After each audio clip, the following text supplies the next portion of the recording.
একদিকে বেকারত্ব আর দুর্নীতির দম বন্ধ করা চাপ, অন্যদিকে তরুণ প্রজন্মের অদম্য ক্ষোভ। উত্তর আফ্রিকার দেশ মরক্কো আজ যেন এক অগ্নিগর্ভ মঞ্চ। জেনারেশন জেড, যারা ভবিষ্যতের স্বপ্ন দেখার কথা, তারাই রাস্তায় নেমে আগুন ধরিয়ে দিয়েছে পুলিশ স্টেশনে। এই আগুন শুধু ভবনের দেয়ালে নয়, জ্বালিয়ে দিচ্ছে সমগ্র জাতির অস্থিরতাকে। বিক্ষোভকারীদের দাবি, মরক্কোর প্রধানমন্ত্রী আজিজ আখান্নৌজকে করতে হবে পদত্যাগ।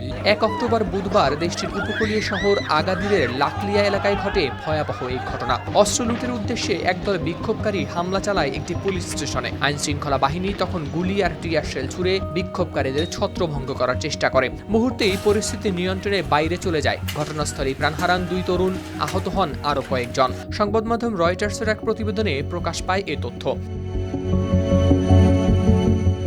বিক্ষোভকারীদের হাতে ছিল ছুরি, কিন্তু পুলিশের গুলি ও ধোঁয়ার মুখে তা ব্যবহার করার সুযোগই পায়নি তারা। এরই মধ্যে জ্বলে ওঠে থানার ভেতর ও পুলিশের যানবাহন।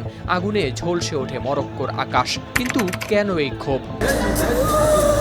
গেল কয়েকদিন ধরেই তরুণরা রাস্তায় নেমেছে চাকরির সংকট, দুর্নীতি দমন ও শিক্ষা ও স্বাস্থ্যসেবার মানোন্নয়নের দাবিতে। রাজধানী রাবাত থেকে শুরু হওয়া এই আন্দোলন দ্রুত ছড়িয়ে পড়েছে আগাদির, মারাকেজ সহ নানা শহরে।